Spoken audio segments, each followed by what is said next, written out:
So hello everyone, I am dragon और मैं वापस आ चुका हूँ एक और न्यू तगड़ा एनिमेशन के साथ। आज हम बहुत ज़्यादा इंटरेस्टिंग टॉपिक के ऊपर बात करने वाले हैं। This is called timing and spacing.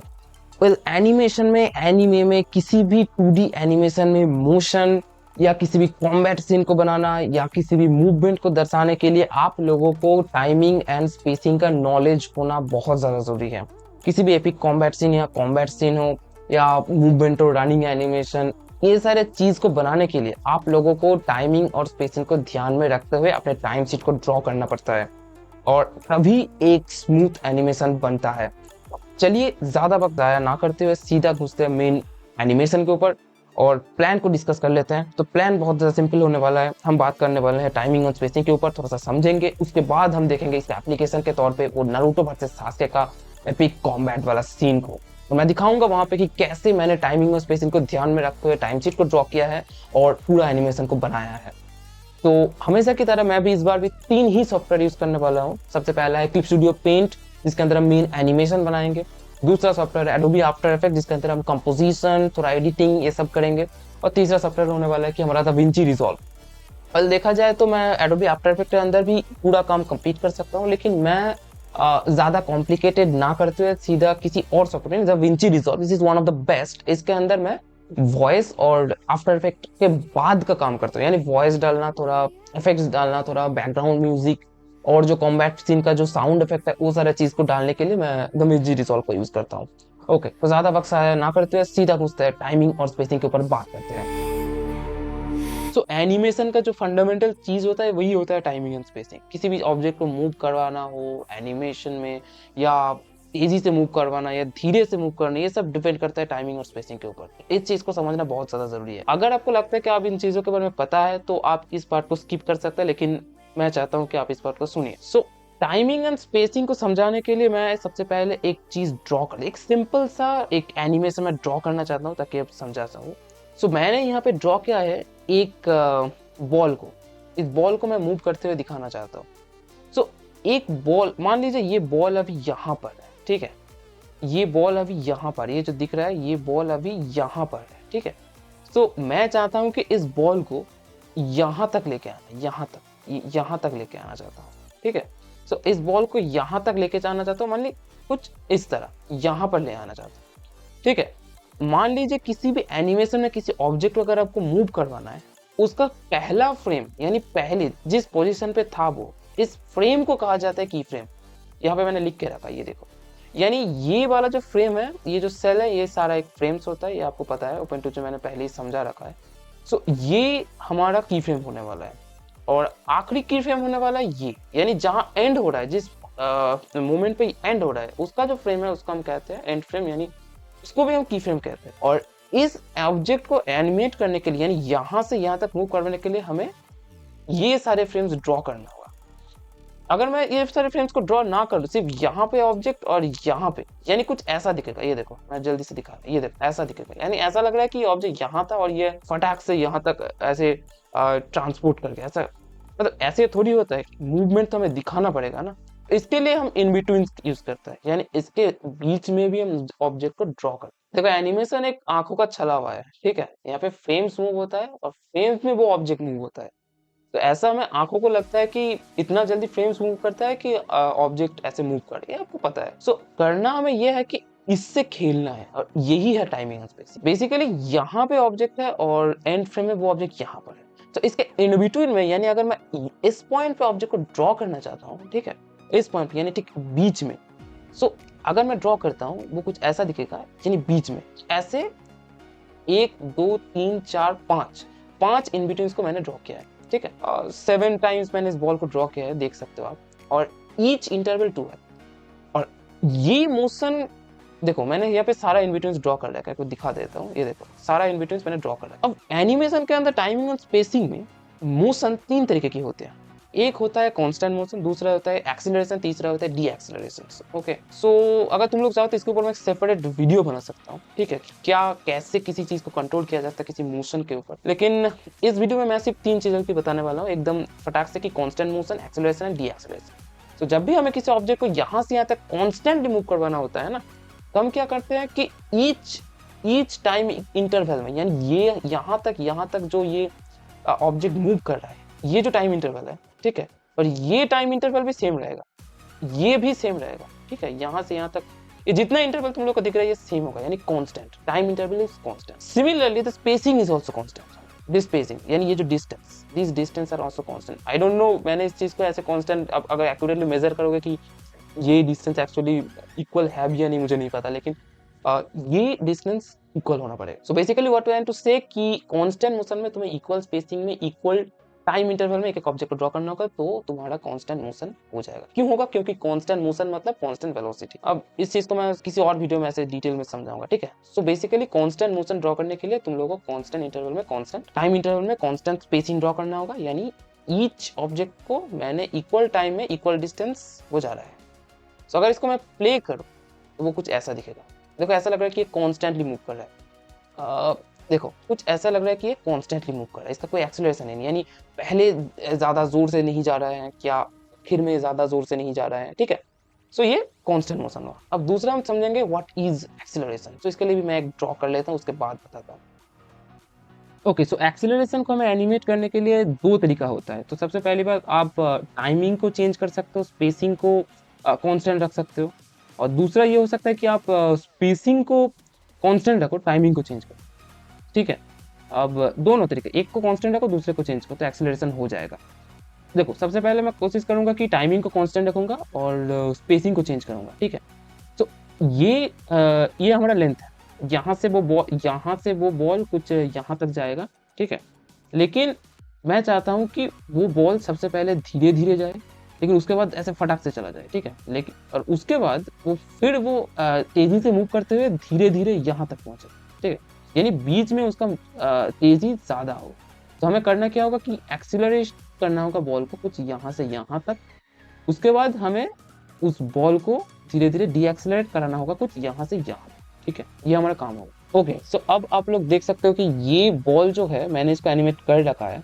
Actually पहले मेरा टारगेट यह है कि मैं इस बॉल को सबसे पहले धीरे धीरे यहाँ पर धीरे धीरे जाकर और फिर वो रफ्तार पकड़ेगी और यहाँ से फिर से रफ्तार पकड़ के उसके बाद वो धीरे धीरे यहाँ तक पहुंचेगी, ठीक है।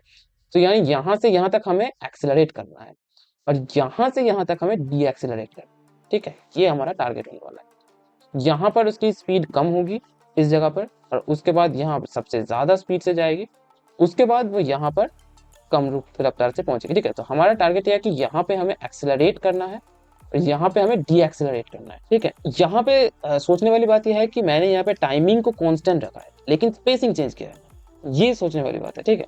लेकिन इसका उल्टा भी कर सकता हूँ, यानी स्पेसिंग को कांस्टेंट रख के टाइमिंग को चेंज करना। बेसिकली यहाँ हो ये रहा है कि वो ऑब्जेक्ट जो है वो डिफरेंट डिस्टेंस सेम टाइम में पहुंच रहा है, यानी सबसे पहले वो धीरे धीरे पहुंचेगी। यानी क्यों ये धीरे पहुंच रहा है? सबसे पहले क्योंकि सबसे पहले मान लो कि हमारा 2 फ्रेम का इंटरवल है 2 सेकेंड्स, ठीक है, 2 सेकेंड्स। सो अगर ये ऑब्जेक्ट सबसे पहले ये कम दूरी 2 सेकंड में जा रही है, ठीक है, 2 सेकंड में कम दूरी, इतना सा डिस्टेंस, इतना सा, उसके बाद वो उससे ज्यादा डिस्टेंस 2 सेकंड में जा रहा है, उसके बाद उससे ज्यादा डिस्टेंस 2 सेकंड में जा रहा है, उसके बाद उससे भी ज्यादा डिस्टेंस 2 सेकंड में जा रहा है, कुछ ऐसा जा रहा है, इसलिए वो एक्सेलरेट होते हुए हमें दिख रहा है, ठीक है। ये है फंडामेंटल चीज। तो देखते हैं ये कैसे पहुंचता है बॉल को, मैं दिखाता हूँ।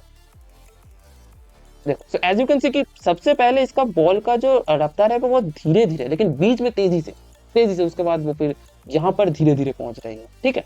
ये है acceleration and this is D acceleration.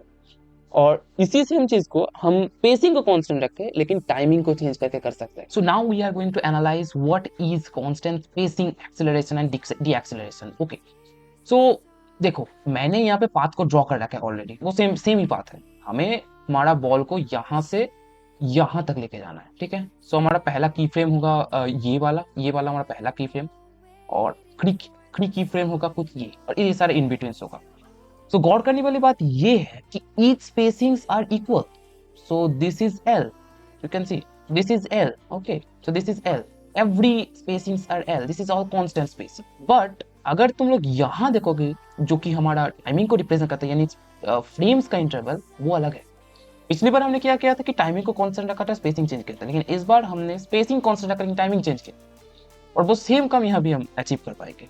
So you can see कि सबसे पहले हमने 4 फ्रेम इंटरवल में हमने कांस्टेंट स्पेसिंग रखा है, यानी T1 अगर इसको हम T1 कहेंगे, इसको T2, इसको T3 and T4 and T8, then we can easily see that from here कि T1 is greater than T2 and greater than T3 and greater than T4 और T4 is equal to T5। यहां से ये जो ये दोनों time interval are same, okay. T4 is equal T5। Then अब उल्टा हो रहा है, ओके। सो यहाँ क्या हो रहा है, देखो T1 greater than T2 greater than T3 greater than T4 than T5, then अब ये बढ़ेगा, T5 is less than T6, T6 is less than T7, T7 is less than T8, okay, this is it। हो क्या रहा है, what is the velocity at that point, यहाँ पे velocity क्या होगा, यहाँ पे वेलोसिटी क्या होगा, which is L by T1। यहाँ वेलोसिटी क्या होगा, यहाँ this is V2, this is V1 and V3, V4, V5, V6, V7 and V8, ये सारे वेलोसिटीज है इन सारे जगहों पे, ठीक है। तो वेलोसिटी क्या होगा, V1 जो होगा हमारा L, V1 कहाँ है, V1 हमारा क्या होगा, L by T1 होगा, this is T1, L by T1, V1 is equal to L by T1, V2 is equal to L by T2, okay. So अब T1 तो ज्यादा है T2 से, इसका मतलब क्या कि V1 is less than V2। सो यही तो गौर करने वाली बात है कि चाहे आप L को कांस्टेंट रख के T को चेंज करो या T को कांस्टेंट रख के L को चेंज करो, अल्टीमेटली तो V बदल रहा है ना, इसीलिए तो एक्सीलरेशन और डीएक्सीलरेशन हो रहा है। तो यहाँ पे मैंने क्या किया कि L को कांस्टेंट रख के T को चेंज किया, जिस वजह से V1 यहाँ पर कम है, उसके बाद V2 ज्यादा है, उसके बाद V3 उससे ज्यादा है, उसके बाद V4 उससे ज्यादा है, फिर V4 और V5 इक्वल है, उसके बाद V5 ज्यादा है V6 से, उसके बाद V6 ज्यादा है V7 से, उसके बाद V7 ज्यादा है V8 से। सो अल्टीमेटली यहाँ पे हमारा एक्सीलरेशन हो रहा है और यहाँ से यहाँ तक हमारा डीएक्सीलरेशन हो रहा है। सो कुल मिला के बाद सेम ही है, जो पहले था यहाँ पे वही सेम ही हो रहा है। अल्टीमेटली सेम रिजल्ट देखने के लिए मिलेगा, जो कि अभी मैं दिखाने जा रहा हूँ। सो मैंने बॉल को ड्रॉ करके रखा है ऑलरेडी, यहाँ पे देख सकते हैं। सो इसको अगर मैं प्ले करूँ तो ये कुछ ऐसा दिखेगा। देखो यहाँ पर जो है ना, यहाँ पर वेलोसिटी कम है लेकिन यहाँ ज़्यादा है, और इसके बाद फिर यहाँ पे कम हो रहा है। वो सेम चीज़ पिछले बार हमने जिस चीज़ को टाइमिंग को कॉन्स्टेंट रखकर किया था या फिर हम स्पेसिंग को कॉन्स्टेंट रखकर किया है। सो ऐसे हम एक्सीलरेशन और डीएक्सीलरेशन को अचीव कर सकते हैं एनिमेशन के अंदर। इसी चीज़ को हम देखेंगे अभी, हम जो मेन हमारा टारगेट है कि नारुतो वर्सेस सास्के कॉम्बैट, उसी में हम देखने वाले कि हम इसको कैसे actually you can apply this thing, acceleration, deceleration, constant motion, timing, spacing, और तुम लोग इस चीज़ से खेल सकते हो। किसी भी तरीके के मोशन के ऊपर तुम लोग इसको अप्लाई कर सकते हो, ठीक है। और इसके ऊपर मैं एक पर्टिकुलरली वीडियो भी बनाऊंगा, उसके अंदर हम और ज़्यादा डिटेल में देखेंगे, ठीक है। सो अभी हम बढ़ते हैं हमारे प्रोजेक्ट के ऊपर। सो हमने क्लिप स्टूडियो पेंट को ओपन कर लिया है। उसके बाद हम सिंपली फाइल के ऊपर क्लिक करेंगे और फाइल के ऊपर क्लिक करने के बाद हम न्यू प्रोजेक्ट के बाद हमें हमारा प्रोजेक्ट का जो रेजोल्यूशन होता है उसको सेट करेंगे। तो यूजुअली मैं 2300x38x1653 रखता हूँ, लेकिन इस प्रोजेक्ट में हमें थोड़ा ज़्यादा बड़ा एरिया चाहिए, ठीक है। तो इसके लिए मैं सेट करूँगा 2300x38x2000, और क्यों मैंने इतना ज़्यादा बड़ा एरिया लिया वो आपको आगे जाके पता चल जाएगा। और सिंपली हम ओके के ऊपर क्लिक कर देंगे और एज यूजुअल फ्रेम रेट हमारा 24 ही रहने वाला है, and click on okay. Now अभी हम एनिमेशन करने के लिए बिल्कुल तैयार हैं। सो एनिमेशन को शुरू करने के लिए सबसे पहले हम अपना टेम्पलेट को इंसर्ट कर लेंगे, क्योंकि टेम्पलेट से ही हमें रेफरेंस को पता चलता है कि कैमरा कहाँ पर है, हमें कहाँ ड्रॉ करना है, कौन से सेक्शन के ऊपर काम करना है, कौन से सेक्शन को हमें फोकस करना है। ये सारे चीज़ जो टेम्पलेट के ऊपर डिपेंड करता है। मैं यूजुअली जो टेम्पलेट यूज़ करता हूँ वो उसका रेजोल्यूशन 2300x38x1653 होता है, इसीलिए मैं पहला रेजोल्यूशन भी वही रखता हूँ, लेकिन इस बार का रेजोल्यूशन अलग है। सो इसीलिए मैंने सिर्फ हाइट को इंक्रीज़ किया है, लेकिन उसका लेंथ वो सेम है। सो हमने हमारा टेम्पलेट को इंसर्ट कर लिया है। अब हम फोकस करेंगे एनिमेशन के ऊपर। तो सिंपली हम नीचे इस बटन के ऊपर क्लिक करके हम सबसे पहले एक एनिमेशन फोल्डर सेलेक्ट कर लेंगे। फोल्डर का कलर कर देंगे, मैं लाल कलर कर देता हूँ। और उसके बाद ये होने वाला है हमारा रेफरेंस लेयर, यानी इसके अंदर हम बनाएंगे हमारा रेफरेंस आउटलाइन। यूजुअली तो रेफरेंस आउटलाइन आप किसी भी पेंसिल से या किसी भी पेन से बना सकते हो, लेकिन मैं यहाँ पे क्लिक स्टूडियो पेन में बहुत सारे पेंसिल मिल जाता है। सो मैं यूजुअली मैकेनिकल पेंसिल से आउटलाइन बनाना कोशिश करता हूँ। तो मैकेनिकल पेंसिल को मैं सेलेक्ट कर लूँगा, प्रेशर एज यूजुअल रहेगा, और सिंपली हम हमारा आउटलाइन को बनाना शुरू करेंगे।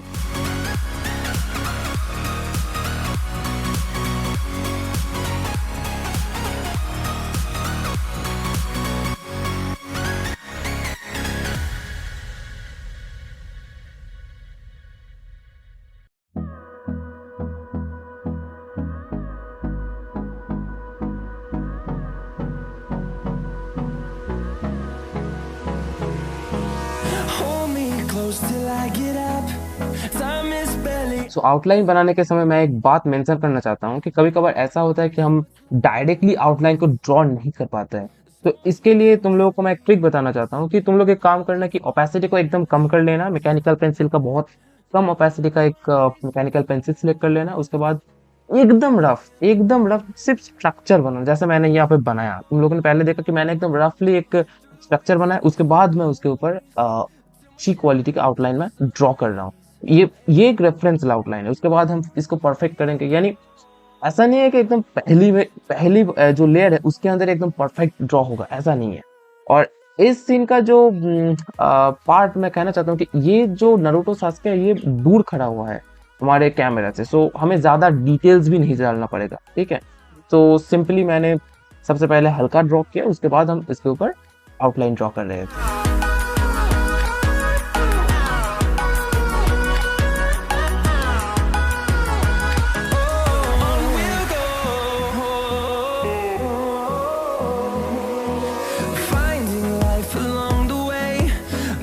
तो देखो अब एनिमे सीन में अगर तुम लोग इन बिटवीन्स और की फ्रेम्स ये सब चीजें ड्रॉ करना है तो इसका दो तरीका हो सकता है। कुछ लोग क्या करते हैं कि एक्चुअली डिपेंड करता है कि तुम कैसे सीन के ऊपर काम कर रहे हो, वो बहुत ज्यादा रफ एनिमेशन है या बहुत ज्यादा मोशन हो रहा है, या इस सारे चीजों के ऊपर डिपेंड करता है। अगर वो फ्रेम अगर धीरे धीरे चल रहा है तो एक तरीका हो सकता है कि की फ्रेम्स और इन बिटवीन्स ड्रॉ करने का, और दूसरा ये हो सकता है कि जब बहुत ज्यादा तेजी से मोशन हो रहा है तो तुम लोगों को कुछ ही और तरीके से की फ्रेम्स और इन बिटवीन ड्रॉ करना होगा। जब बहुत स्लो मूवमेंट होता है तो हम गेस कर पा सकते हैं कि पहले फ्रेम के बाद का जो हमें बनाना होगा वो कैसा होगा, ठीक है। एक्चुअली हमें आउटलाइन मिल जाता है ऑनियन स्क्रीन के थ्रू, लेकिन जब बहुत ज्यादा तेजी से मोशन होता है तो कभी कभार क्या होता है कि हम ठीक नहीं कर पाते हैं कि इन बिटवीन कैसे ड्रॉ करें, की फ्रेम्स कैसे ड्रॉ करें। तो देखो सबसे पहला तरीका ये है कि सबसे पहले तुम लोग की फ्रेम्स ड्रॉ कर लो, कि पहला फ्रेम और दूसरा एकदम आखिरी फ्रेम, कि हमें मोशन कहाँ से कहाँ तक दिखाना है जब तेजी से मूवमेंट होता है,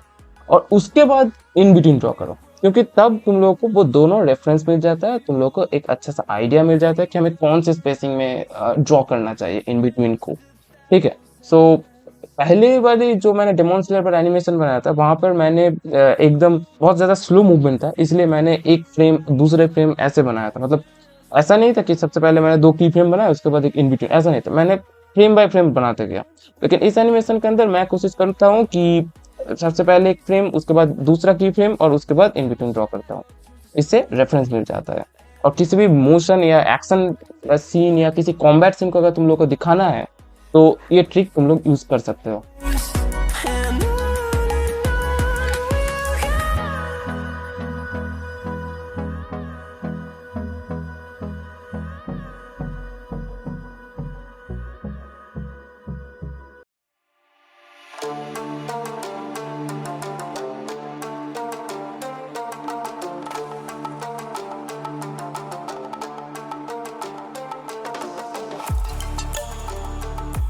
सो देखो मैंने सबसे पहले पंच मारने का पहले वाला जो फ्रेम था यानी पहला की फ्रेम उसको बनाया, उसके बाद मैंने पंच मारने के बाद वाला फ्रेम बनाया यानी पंच मारा हुआ जो फ्रेम है उसको बनाया, और ये दोनों हमारा की फ्रेम था। और अब मैं जो बना रहा हूँ वो होगा इन बिटवीन, ठीक है। तो इसमें मैंने स्पेसिंग को चेंज किया है, ये बात गौर करने वाली है, ठीक है।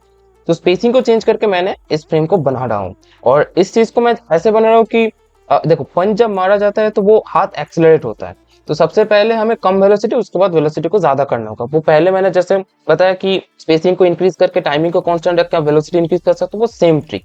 और इस बार मैं इन बिटवीन बना रहा हूँ। और देखो ये जो ग्रीन और लाल जो ये ऑनियन स्किन है इसके थ्रू मुझे रेफरेंस भी मिल रहा है कि एक्चुअली मुझे कहाँ पर इन बिटवीन को ड्रॉ करना है।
सो हमारा जितना भी की फ्रेम्स था हमने ड्रॉ कर लिया है।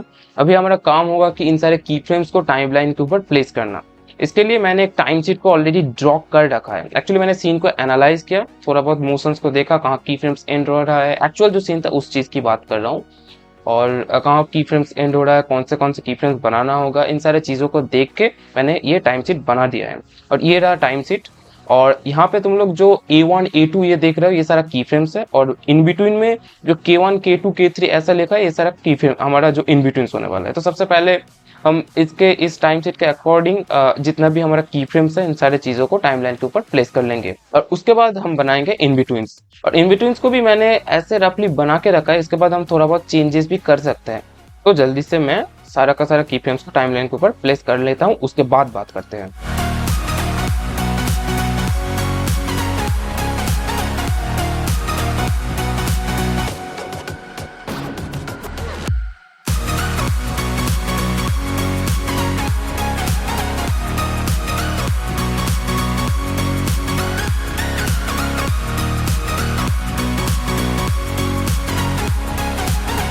सो हमने हमारे टाइम शीट के अकॉर्डिंग जितना भी की फ्रेम्स था इन सारे की फ्रेम्स को हमने टाइमलाइन के ऊपर प्लेस कर दिया है।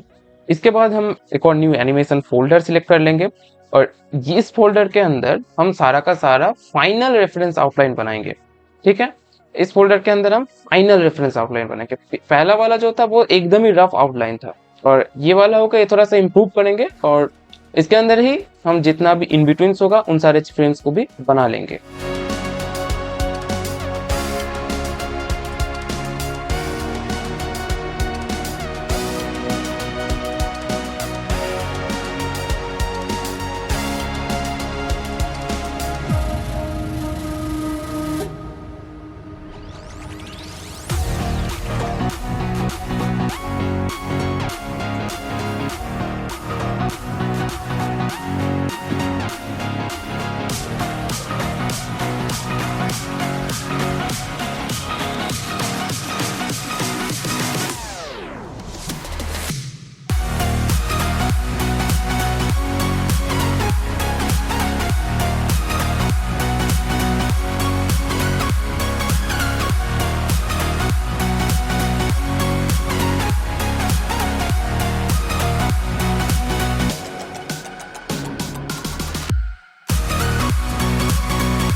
सो हमने हमारा जितना भी की फ्रेम्स और इन बिटवीन वाला पार्ट था वो काम हमने कंप्लीट कर दिया है, और टाइम शीट के अकॉर्डिंग ही मैंने जितना भी की फ्रेम्स और इन बिटवीन्स को डाला है।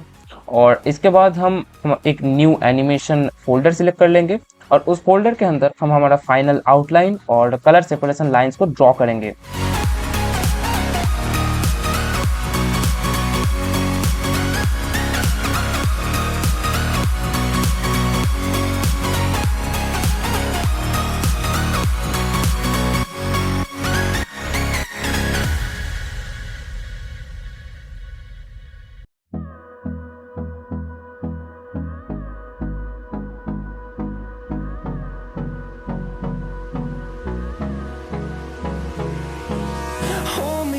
Till I get up, time is barely on our side.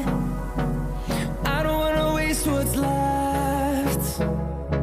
The storms we chase are leading us, and love is all we'll ever trust. Yeah, no, I don't wanna waste what's left.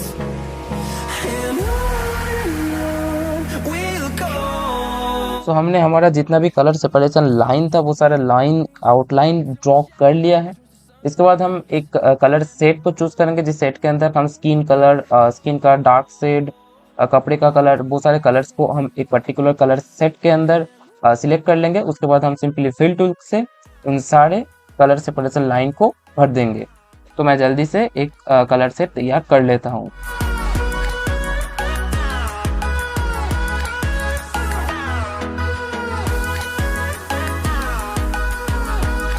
तो मैंने एक colour set को तैयार कर दिया है। ये जो राइट हैंड साइड वाला जितना भी कलर्स दिख रहा है ये पूरा का पूरा सास्के का है, और लेफ्ट हैंड साइड वाला जितना भी कलर्स है ये पूरा का पूरा नारुतो का है। तो सिंपली हम फिल टूल को सिलेक्ट करेंगे, और जो भी हिस्सा में इन कलर से भरना है उस जगह को फिल टूल से हम सिंपली भर देंगे।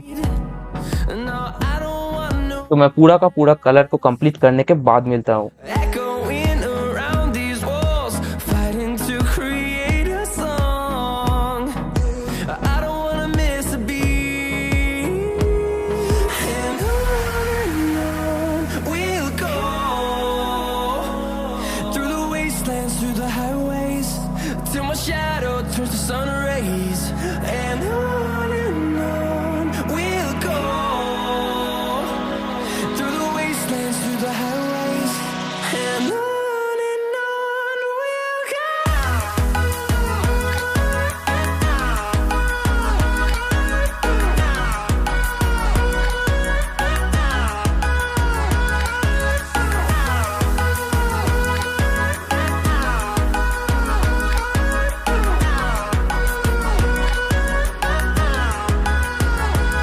And we'll grow in number, fueled by them to see the horizon, turn us to thousands. सो अभी हमने जितना भी कलर्स का काम था नारुतो और सास्के का कैरेक्टर के ऊपर वो सारा काम कंप्लीट कर दिया है।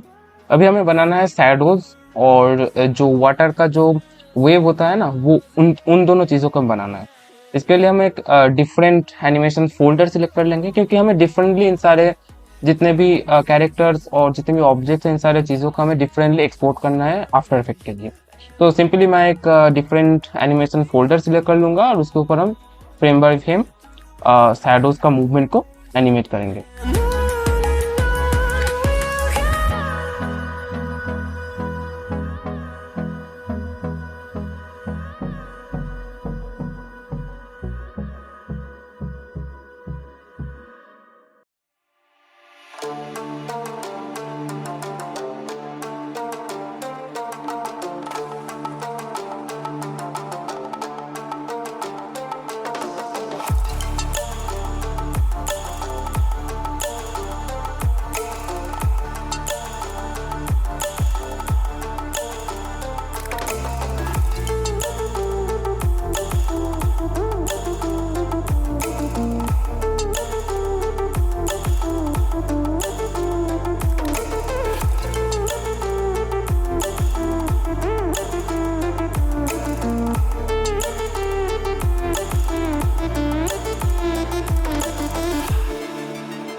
सो क्लिप स्टूडियो पेंट में हमारा जितना भी काम था कलरिंग, एनिमेशन, ड्राइंग्स, शैडो, जितना भी काम था हमने सारा काम कंप्लीट कर लिया है। अभी हम क्या करेंगे, डिफरेंट जो जितना भी हमारा एनिमेशन फोल्डर थे इन सारे फोल्डर्स को हम सेपरेटली एक्सपोर्ट करेंगे और आफ्टर इफेक्ट के अंदर इंपोर्ट करके आफ्टर इफेक्ट में मिलता है। सो मैंने आफ्टर इफेक्ट में जितना भी हमारा जो एनिमेशन मतलब फोल्डर्स था सारा का सारा फोल्डर को यहाँ पर इंपोर्ट कर लिया है। और ये जो बैकग्राउंड दिख रहा है, ये जो बैकग्राउंड दिख रहा है, ये पूरा का पूरा बैकग्राउंड मैंने फोटोशॉप से बनाया है। जस्ट सिंपली वो जहाँ पे जितना भी ब्रशेस होता है वहाँ से उठा के इसको बनाया है। सिंपली फोटोशॉप से मैं यूजुअली बैकग्राउंड बनाता भी हूँ। और इस थीम को मैंने थोड़ा सा डार्क रखा है क्योंकि एक्चुअल सीन भी उतना ज़्यादा सैचुरेटेड नहीं था, इसलिए अगर तुम लोग कहोगे तो इसको मैं थोड़ा सा सैचुरेटेड कर दूंगा, लेकिन यूजुअली इसे दिखने में अच्छा लग रहा है।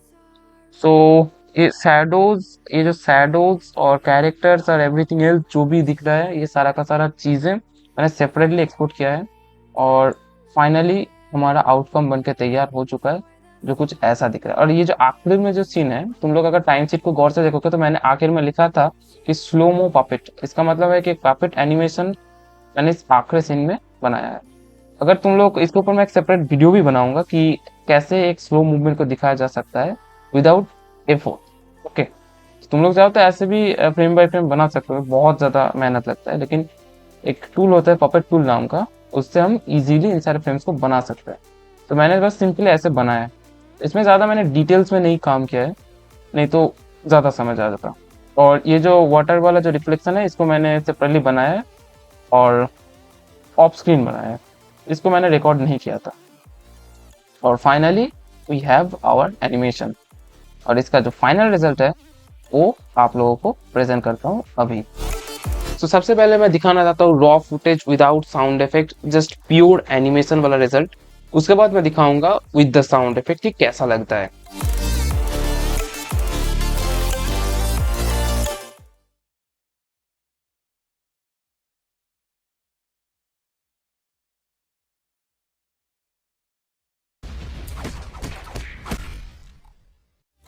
सो रिजल्ट कैसा लगा वो कमेंट करके ज़रूर बताना, और कौन सी जगह पर मैंने गलतियाँ किया हैं, किन गलतियों को मुझे सुधारना चाहिए, इन सारी चीज़ों को भी ज़रूर कमेंट करके बताना। और अगला कौन सा प्रोजेक्ट तुम लोग देखना चाहते हो वो भी ज़रूर कमेंट कर देना। तो मिलते हैं नेक्स्ट वीडियो में।